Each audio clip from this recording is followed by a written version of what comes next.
Assalamualaikum warahmatullahi wabarakatuh. Halo teman-teman, balik lagi bareng saya Feni Arfianti dengan NIM 20050706065. Saya dari Program Studi Pendidikan Bahasa Sastra Indonesia dan Daerah Fakultas Keguruan dan Ilmu Pendidikan Universitas Muhammad. Pada video sebelumnya, kita sudah membahas mengenai mata kuliah sejarah sastra yang berkaitan dengan pengantar hakikat sejarah sastra. Dan pada video kali ini kita akan membahas lebih dalam lagi mengenai sejarah sastra periode tahun 1900 sampai dengan 1933. Nah, langsung saja kita bahas mengenai materi yang pertama, yaitu bacaan liar dan komisi for the Volkslecture dari Balai Pustaka. Istilah bacaan liar sendiri pertama kali diucapkan oleh Ringkes pada tahun 1914 untuk tulisan-tulisan kaum pergerakan, baik berupa novel, roman, puisi, artikel, maupun buku pemikiran. Bacaan liar atau karya sastra yang disebut liar, salah satunya bertujuan untuk mendidik kaum kromo.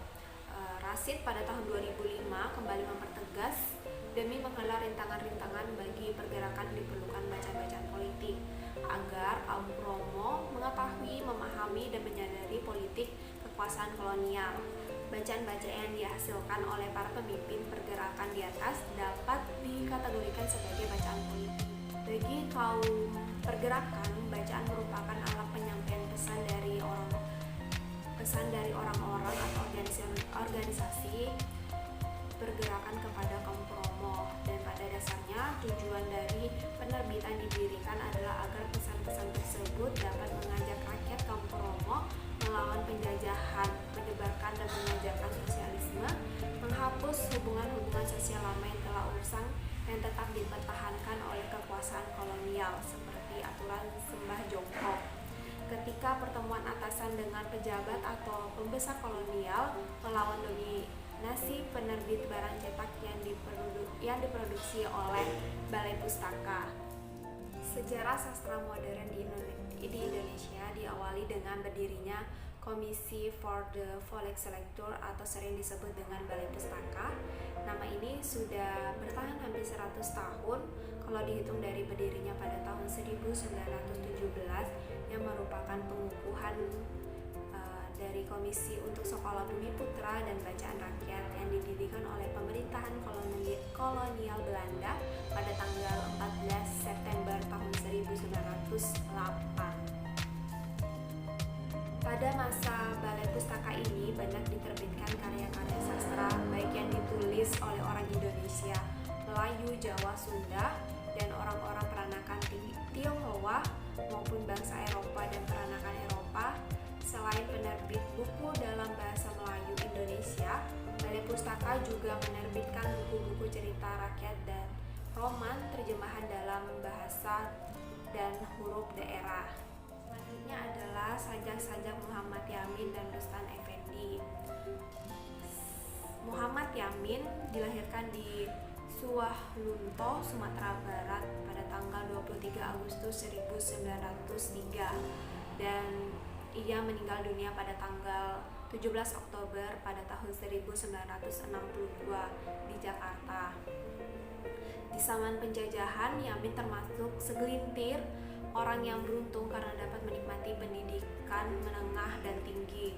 Lewat pendidikan itulah, Yamin sempat menyerap kesusastraan asing, khususnya kesusastraan Belanda.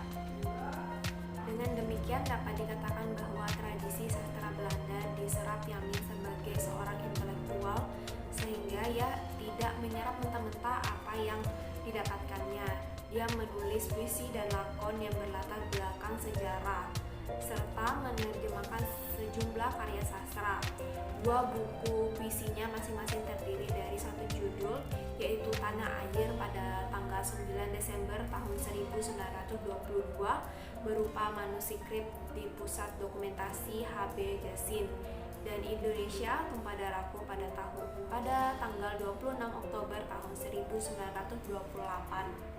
Beberapa pengamat dan peninjau sastra mengatakan bahwa Muhammad Yamin dianggap sebagai pemula penyair dalam kekhasan sastra Indonesia modern.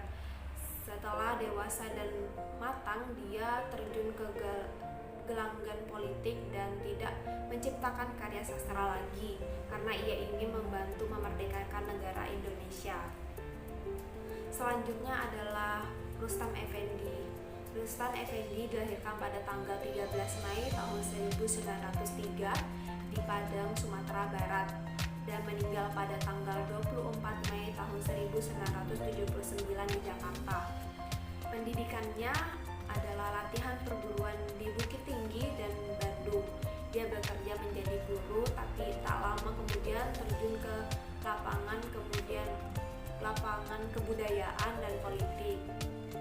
Bukunya yang sudah terbit adalah Bebasari pada tahun 1924, sebuah drama bersajak. Buku ini dianggap sebagai drama pertama di dalam sejarah sastra Indonesia modern yang pernah ditulis dalam bentuk sajak, dan Persikan Permenungan pada tahun 1926 yang berupa kumpulan puisi. Sejumlah puisinya ada dalam antologi Pujangga Baru, prosa dan puisi pada tahun 1963 susunan H.B. Jasin. Ialah Balai Pustaka dan roman-romannya. Roman Asap dan Sengsara buah tangan Merati Siregar merupakan kritik tidak langsung kepada berbagai adat dan kebiasaan buruk kuno yang tidak lagi sesuai zaman modern. Roman Siti Nurbaya pada tahun 1922 dan Lahami pada tahun 1952, karya Mara Rusli telah berhasil mengeluarkan kritik terhadap berbagai keburukan adat kuno yang berkenaan dengan perkawinan. Ketika ia meninggal, masih ada sebuah karya roman yang belum diterbitkan berjudul Memang Jodoh. Roman terpenting yang diterbitkan Balai Pustaka pada tahun 20-an ialah Salah Asuh pada tahun 1928, buat tangan yang lebih realistis yang menjadi perhatian bukan lagi kawin paksa. Pertentangan paham antara kaum muda dengan kaum kulot dalam soal pemikiran tidaklah dilihatnya secara blok hitam dan blok putih. Ia dengan jelas dan meyakinkan melukiskan kebaikan-kebaikan dan keburukan yang terdapat pada kedua blok itu. Yang menjadi masalah bagi pengarang yang aktif dalam pergerakan kebangsaan tahun belasan ialah akibat-akibat lebih jauh dari pertemaan kebudayaan Eropa yang masuk ke dalam tubuh anak-anak bangsanya melalui pendidikan sekolah kolonial Belanda. Selanjutnya Sanusi Pane pada tahun 1095 sampai dengan 1968 adalah sastrawan Pujangga Baru. Sanusi Pane, sastrawan Indonesia angkatan Pujangga Baru, adalah pria kelahiran Mor Sipogi, Sumatera Utara pada tanggal 14 November tahun 1905. Ini juga berprofesi sebagai guru dan redaktur majalah dan surat kabar.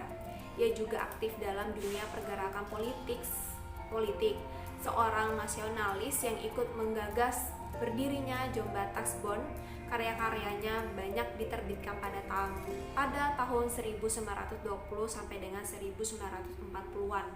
Dan ia meninggal di Jakarta pada tanggal 2 Januari tahun 1968. Karya-karyanya yang terkenal diantaranya ada Pancaran Cinta dan Prosa Berirama pada tahun 1926, Puspa Mega dan Kumpulan Sajak pada tahun 1927, Erlangga, Drama dalam Bahasa Belanda pada tahun 1928, Madah, Kelana dan Kumpulan Sajak yang diterbitkan oleh Balai Pustaka pada tahun 1931, Naskah Drama Kertajaya pada tahun 1932, Naskah Drama Sandayakala Ning Majapahit pada tahun 1933, Naskah Drama Manusia Baru yang diterbitkan oleh Balai Pustaka pada tahun 1940.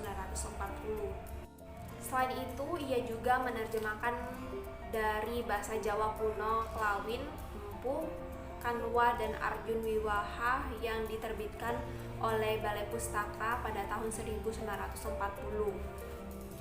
Jiwa pasionalismenya terlihat antara lain dari pernyataan Sanusi Pane tentang akan dibentuknya Perhimpunan Pemuda-Pemuda Batak yang kemudian disepakati bernama Jom Bataksbon. Ia menyatakan tiada satupun di antara kedua pihak berhak mencaci maki pihak lainnya. Oleh karena dengan demikian berarti bahwa kita menghormati jiwa suatu bangsa yang sedang menunjukkan sikapnya. Dikutip dari Nasionalisme Jom Batak pada Januari tahun 1926. Dalam naskah itu, Sanusi Pane menyampaikan gagasannya bahwa perhimpunan bagi pemuda-pemuda Batak bukan berarti upaya pembongkaran terhadap The John Sumateran Bond atau sering disebut dengan JSB, tetapi sebaliknya menumbuhkan persaudaraan agar tidak ada caci maki antara kedua belah pihak. Semua harus saling menghargai dan menghormati sebagaimana sesama bangsa, lebih-lebih sebagai sesama suku Sumatera. Baiklah teman-teman, cukup sekian pembahasan kali ini mengenai sejarah sastra periode tahun 1900 sampai dengan 1933. Saya harap video kali ini akan menambah dan memperluas wawasan kita semua mengenai materi yang telah saya sampaikan. Saya Feni Ervianti, terima kasih. Assalamualaikum warahmatullahi wabarakatuh.